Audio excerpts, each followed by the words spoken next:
दो माली। एक गांव में दो पड़ोसी थे। दोनों माली थे।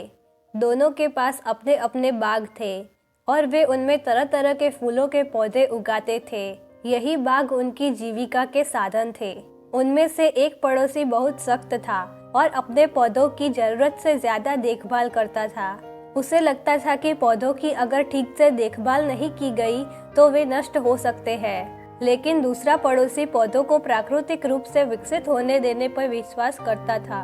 वह पौधों की उतनी ही देखभाल करता था जितना कि उन्हें आवश्यकता थी, लेकिन वह अपने पौधों के तनों और टहनियों को काट छाट न करके अपनी मनमर्जी दिशा में बढ़ने देता था।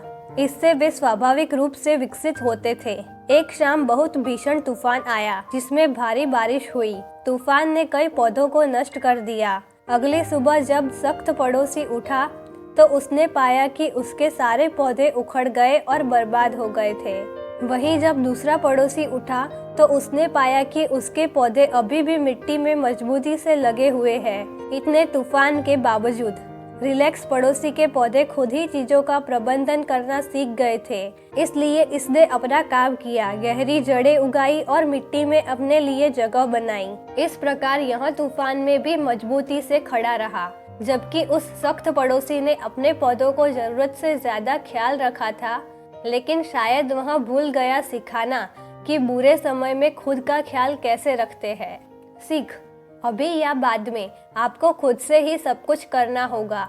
जब तक माता पिता अत्यधिक सख्त होना बंद नहीं करते, तब तक कोई अपनी समझ के अनुरूप काम करना नहीं सीख पाता।